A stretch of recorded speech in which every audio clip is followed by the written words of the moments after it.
J'ai versé le poison dans le verre de champagne de mon mari le jour de notre mariage, devant 200 invités hilars qui se moquaient encore de l'architecte raté que j'étais. Ce n'était pas un crime impulsif, mais le premier acte d'une symphonie de revanche que j'avais orchestrée pendant des mois, sous les lumières scintillantes de la tour Eiffel. Et quand son corps s'est effondré sur le sol de marbre du Palais Garnier, j'ai souri pour la première fois depuis des années, sachant que les masques allaient tomber. Les miens, les leurs, et ceux de cette ville qui m'avait trahi. Paris, cette garce impitoyable, m'avait tout pris, ma carrière, mon amour, ma dignité. J'étais Claire Duval, l'architecte senior que l'on appelait la vieille relique, dans les couloirs feutrés du cabinet Lafarge et Associés, niché au cœur du Marais. À 45 ans, j'avais plus de projets gravés dans les annales de l'urbanisme français que la plupart de ces jeunes loups au diplôme flambant neuf, mais on me reléguait aux archives poussiéreuses, à corriger les esquisses ratées des stagiaires. Claire, tu es du siècle dernier, me lançait-on avec un clin d'œil complice, comme si mon âge était une maladie contagieuse. Et le pire, c'était mon propre mari, Étienne, le golden boy du cabinet, qui riait le plus fort. Lui, avec ses costumes taillés sur Savile Row et son sourire carnassier, qui avait gravi les échelons sur mon dos, littéralement, en volant mes idées pour ses promotions fulgurantes. Tout avait commencé 3 ans plus tôt, lors du concours pour la rénovation du quartier des Halles. J'avais passé des nuits blanches à peaufiner les plans. Une fusion audacieuse de verre et d'acier, inspirée des catacombes souterraines, un labyrinthe moderne qui défiait la gravité et l'histoire. C'était mon chef-d'œuvre, un projet à 25 millions d'euros qui aurait pu redessiner le visage de Paris. Mais Étienne, mon amant de l'époque, avait vu les blueprints sur mon bureau. « C'est brillant, ma chérie », avait-il murmuré en m'embrassant, avant de les photocopier en cachette et de les soumettre sous son nom. Le jury, composé de ces vieux schnocks de l'Académie d'architecture, avait applaudi « Lafarge a un prodige en son sein ». J'avais ravalé ma rage, pensant que notre amour, ou ce que j'en croyais être, valait bien une promotion volée. Erreur fatale. La trahison s'était enracinée plus profond. Des mois après, lors d'une inspection sur site, un effondrement partiel avait tué 2 ouvriers. Une faille structurelle, avait-on dit. Mais j'avais vu les altérations, des calculs modifiés à la va-vite, des matériaux cheap pour gonfler les marges. Étienne avait saboté les plans pour économiser, et quand l'enquête interne avait pointé du doigt l'architecte responsable, il m'avait désigné comme la coupable. Claire a supervisé les révisions, avait-il juré devant le conseil, ses yeux fuyants croisant les miens une fraction de seconde, assez pour que je voie le regret, ou était-ce de la pitié. J'avais porté le chapeau, suspension à vie, procès en cours, et la presse people qui titrait « L'architecte maudite des Halles ». Paris m'avait craché à la figure, et Étienne? Il avait épousé ma meilleure amie, Sophie, la stagiaire ambitieuse qui avait ri la première de mes idées archaïques. Je vivais désormais dans un studio exigu à Belleville, entouré de modèles réduits de tours inachevées, buvant du vin rouge bon marché en écoutant les sirènes de la Seine. La vengeance n'était pas un caprice. C'était une cathédrale que je bâtissais brique par brique, dans l'ombre. J'avais infiltré le cabinet sous un faux nom, en tant que consultante freelance pour un projet personnel. Grâce à un contact dans les sous-sols de la préfecture, un ancien ouvrier des Halles qui me devait une fière chandelle, j'avais accès aux archives numériques.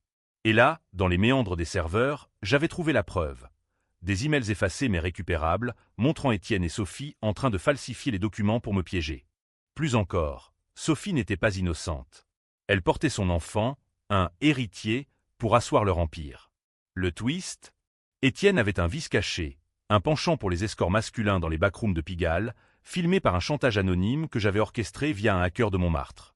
J'étais devenu une ombre, une araignée tissant sa toile dans les veines de cette ville. Le mariage était l'occasion parfaite. Invité par pitié, ou pour se moquer ouvertement, j'avais glissé l'antidote dans mon propre verre, et le poison lent dans le sien. Du thallium, subtil, indétectable sans autopsie poussée. Comme il convulsa, Sophie hurla, accusant un empoisonnement accidentel. Mais j'étais déjà en train de murmurer à l'oreille du commissaire. « Vérifiez les caméras de Pigalle, monsieur. Votre Golden Boy avait des secrets. » La panique se propagea comme une fissure dans un béton armé. Sophie, enceinte et veuve en une nuit, se retrouva sous les feux des projecteurs, la veuve noire de l'architecture.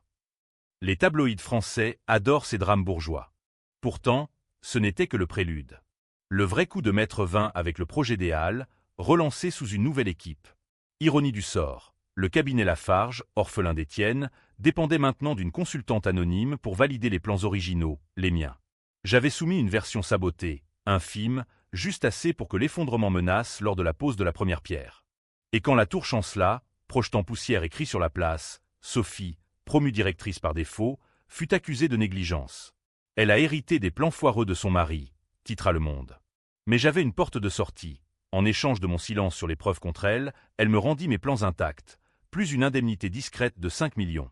La revanche avait un goût de absinthe, amer, enivrant. Mais Paris n'oublie pas. La police, flairant l'odeur de la vengeance, remonta jusqu'à moi.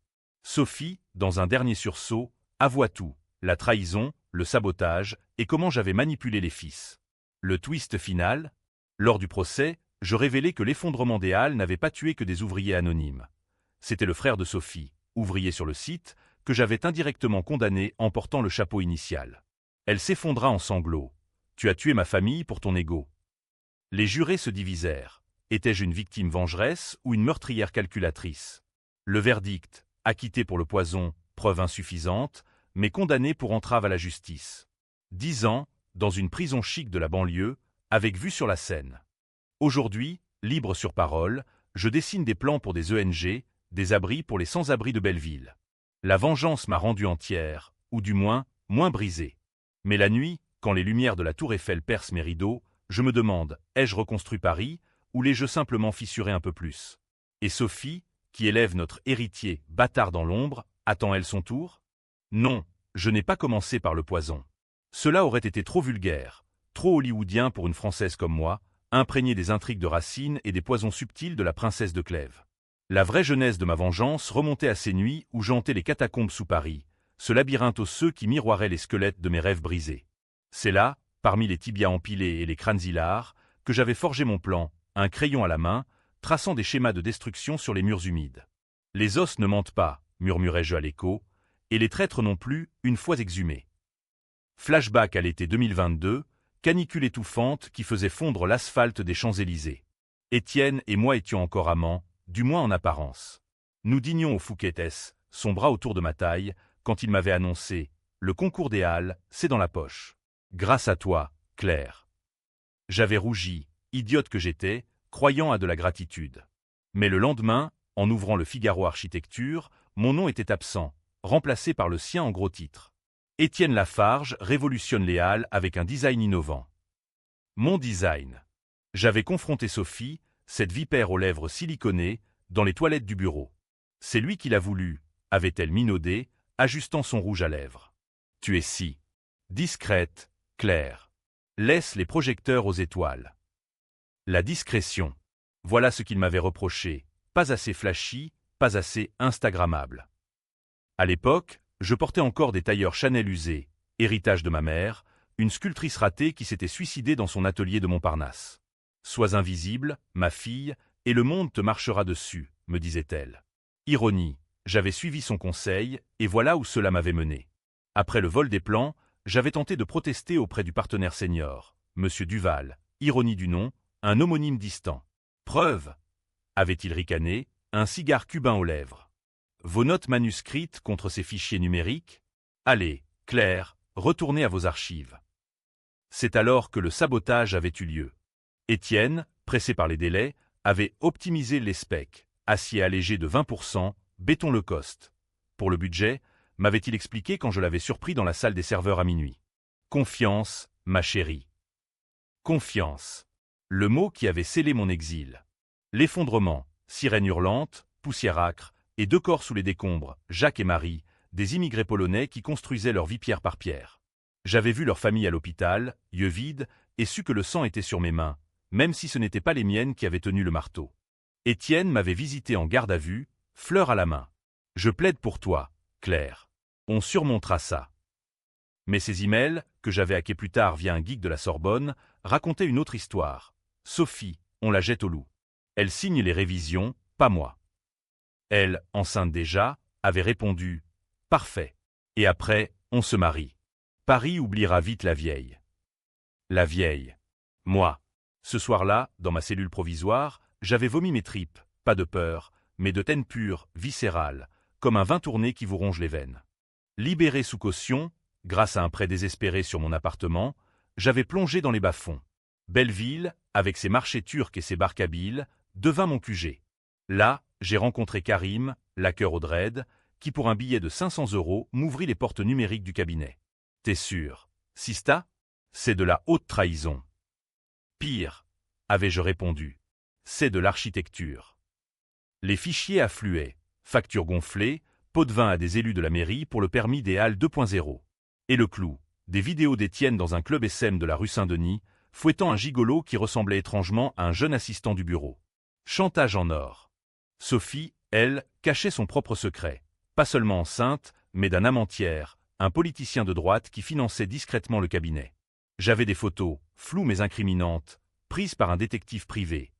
Un ex-flic corrompu que j'avais recruté dans un café de Bastille. La toile se resserrait. Pour le mariage, j'avais choisi le Palais Garnier, ce temple de l'opéra où les drames se nouent en actes. Invitation signée, avec affection, tes anciens collègues, une moquerie enveloppée de satin. J'avais répété mon rôle, la veuve éplorée, un verre à la main, poison dans la doublure de mon sac. Quand Étienne but, toasta à notre avenir radieux, je sentis le thallium glisser dans sa gorge comme une caresse mortelle. Il chancela au milieu du discours, bafouillant sur l'héritage des Halles.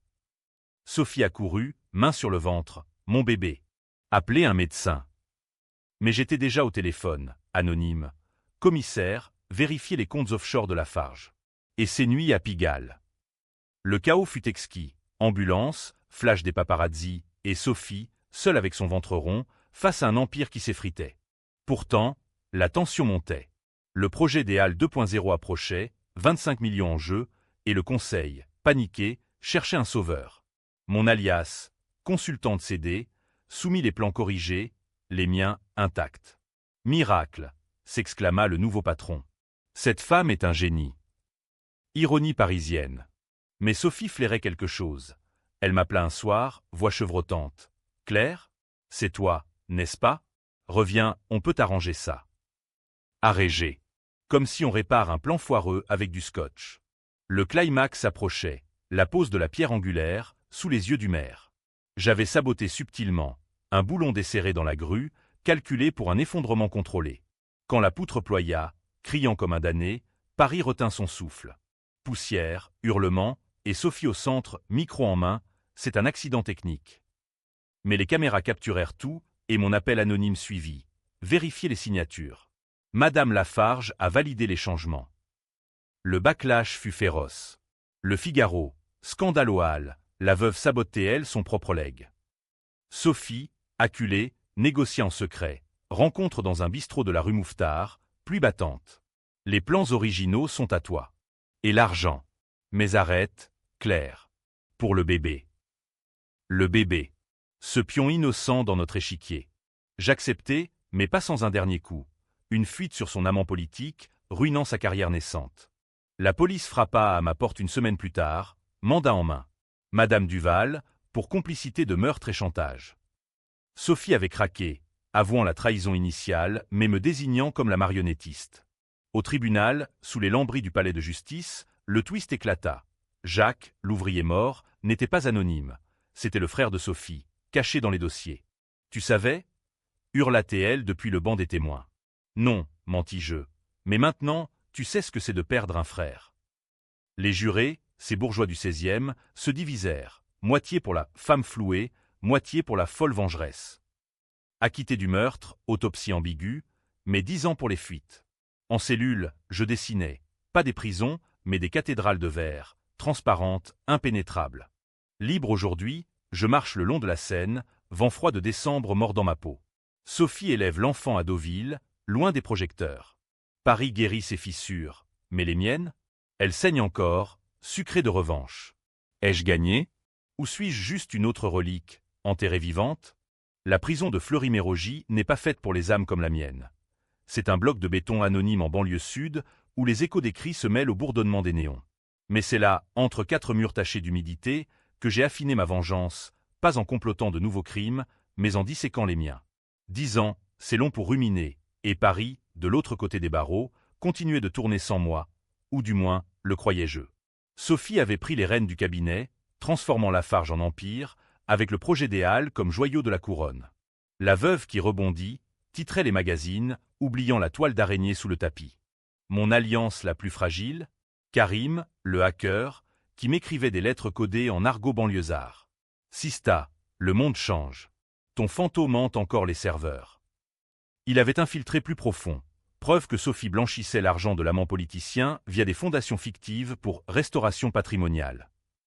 L'ironie, elle finançait la rénovation de sites historiques avec l'argent sale, polluant l'héritage français qu'elle prétendait chérir. « Utilise-moi comme appât », me conseillait-il.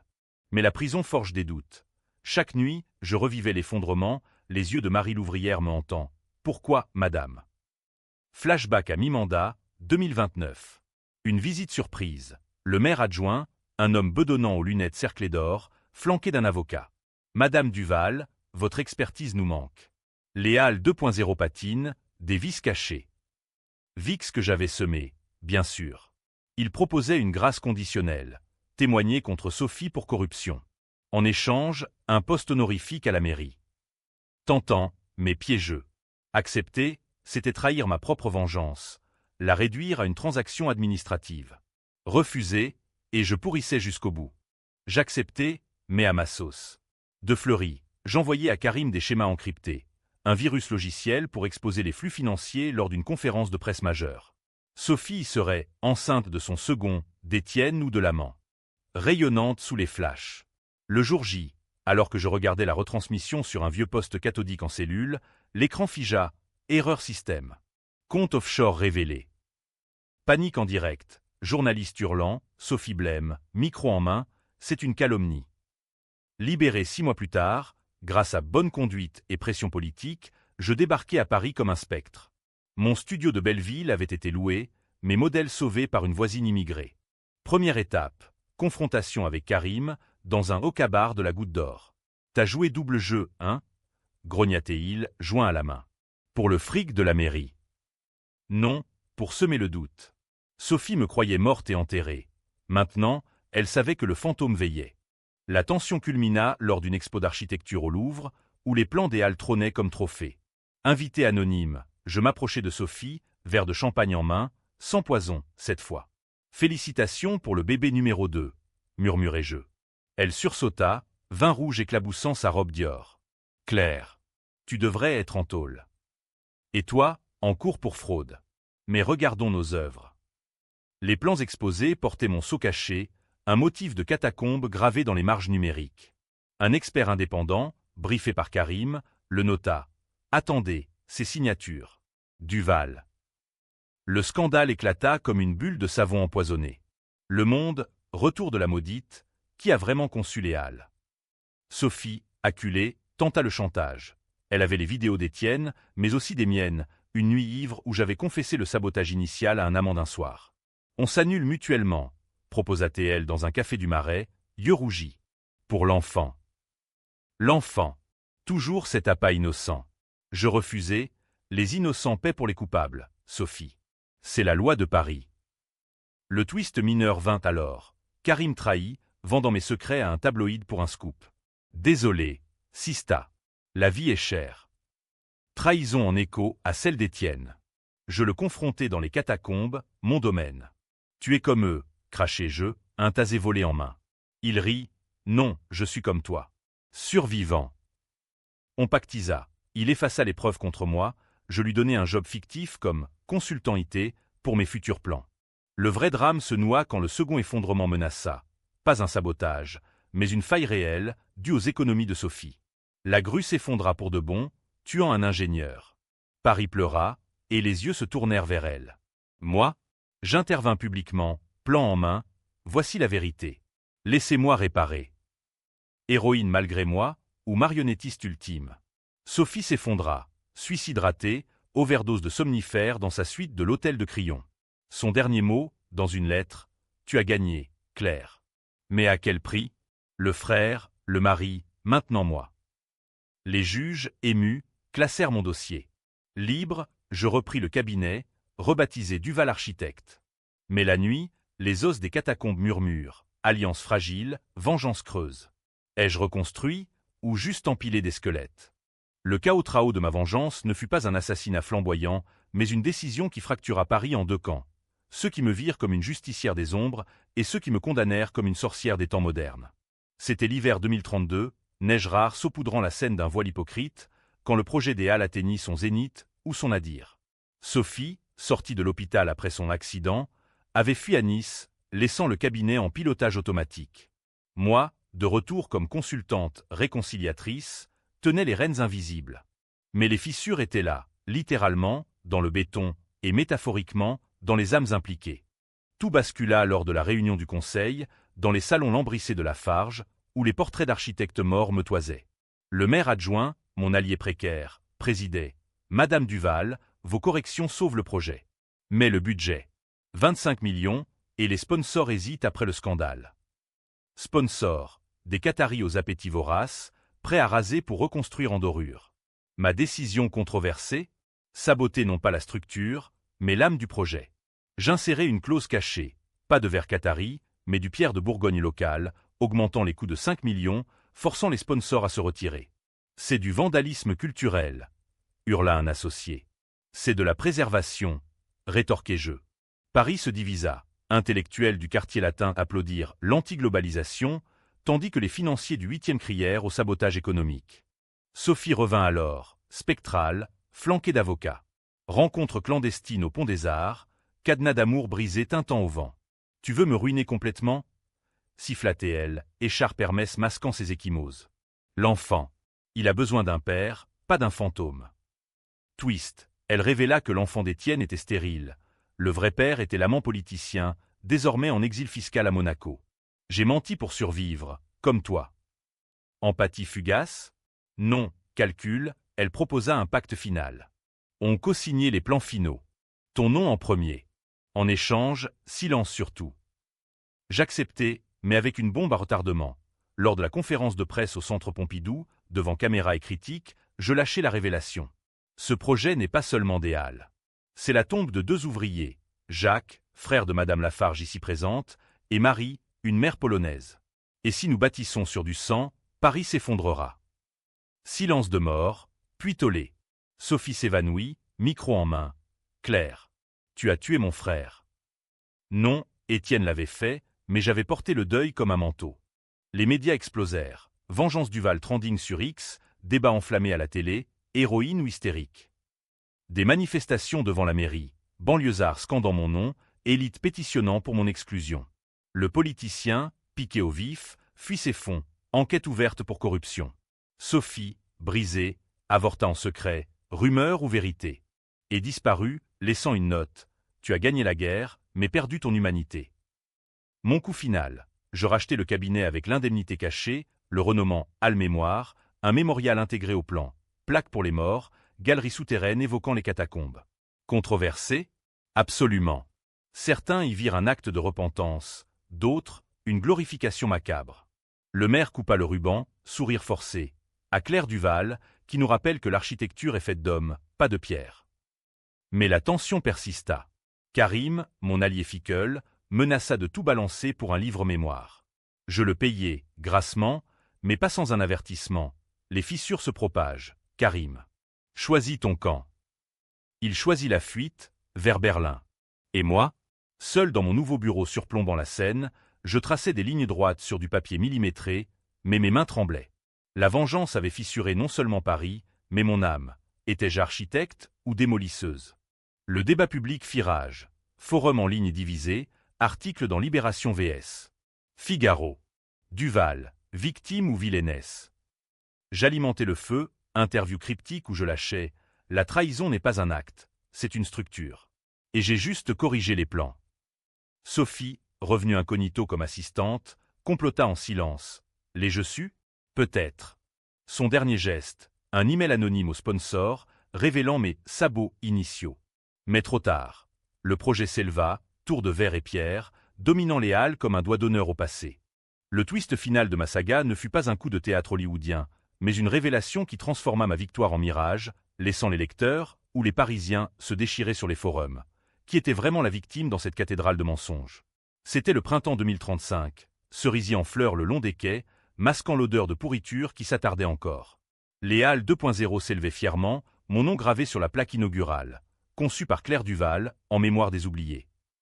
Sophie avait disparu pour de bon, rumeur la plaçant dans un couvent provençal, ou pire, dans une clinique suisse pour reconstruction personnelle. Karim, évaporé, son bloc berlinois crachant des ragots sur l'architecte démoniaque. Mais la nuit de l'inauguration, gala somptueux sous les verrières neuves, le passé remonta comme une nappe phréatique toxique. J'étais au centre, robe noire signée Galliano, toast en main, à Paris, ville de lumière et d'ombre. Applaudissements polis, flash crépitant. Puis, un messager discret, une enveloppe scellée, livrée par un coursier anonyme. Dedans, une clé USB et une note, la vérité complète. De la part d'une sœur. Sœur. Mon cœur s'emballa. Je m'éclipsai dans une salle de conférence adjacente, branchant la clé sur un laptop emprunté. Les fichiers s'ouvrirent, non pas des emails, mais des enregistrements audio, datant de 2022. Voix d'Étienne, tremblante. Claire, je dois te dire. Les plans des Halles, c'était pour te protéger. Sophie. Elle menaçait de tout révéler sur ton passé. Mon passé. Le secret que j'avais enterré plus profond que les catacombes. Ma mère n'avait pas seulement sculpté. Elle avait détourné des fonds de l'État pour son atelier, et moi, à 20 ans, j'avais falsifié les comptes pour la couvrir. Étienne l'avait su, via un dossier d'embauche. Sophie voulait te faire virer pour grimper. J'ai volé les plans pour te discréditer temporairement, te forcer à démissionner avant le scandale. Mais l'effondrement. C'était un accident. J'ai paniqué, t'es accusé pour couvrir Sophie. Non, pour nous couvrir tous. Le twist. Étienne n'était pas le traître pur. Il était un lâche amoureux, protégeant mon secret au prix de sa propre âme. Et Sophie, complice dès le début, elle avait poussé au sabotage pour accélérer sa chute. Pire, l'enfant qu'elle portait n'était pas d'Étienne, mais conçu pour le lier, un piège pour son ascension. J'avais empoisonné un homme qui, dans sa maladresse, essayait de me sauver. Et Jacques, son frère? Sophie l'avait placé sur le site pour surveiller, sachant le risque, pour un alibi moral. Non, je vomis dans un seau de chantier abandonné, le gala pulsant au loin comme un cœur malade. Retour en scène, masque intact, mais l'enveloppe brûlait dans ma poche. Qui l'avait envoyé? Une sœur, révélation finale. Ma demi-sœur, fruit d'une liaison de ma mère avec un ouvrier des Halles, élevé en silence, témoin muet de l'effondrement. Elle avait hacké Karim, récupéré les fichiers, et choisi ce moment pour me confronter. Non pour détruire, mais pour absoudre. La note se terminait. Tu n'es pas seul dans les ombres, Claire. Recommence. Paris se déchaîna le lendemain. Fuite anonyme des audios, ma demi-sœur, et débats enflammés, Duval innocente, ou double traîtresse. Certains pleurèrent ma rédemption forcée, d'autres crièrent à la manipulation ultime. Sophie réapparut, interview larmoyante. Claire m'a volé ma vie, mais Étienne. Il aimait vraiment. Mensonge ou vérité? Le public se scinda, justice pour Duval vs. Victime des Halles. Moi? Je quittai le cabinet, vendant mes parts pour fonder un atelier communautaire à Belleville. Architecture pour les déshérités, plan gratuit pour les sans-papiers. Pas de happy end clinquant, une fin ambiguë, bitragique. La tour des Halles se dresse, belle et hantée, et chaque soir, je marche sous la tour Eiffel, poison du passé dans les veines. Vengeance? Une illusion de contrôle. Mais dans les fissures, j'ai trouvé une lumière, la mienne, faible mais persistante. Ai-je reconstruit? Ou juste déplacé les ruines? À vous, lecteurs, de trancher. Paris attend votre verdict.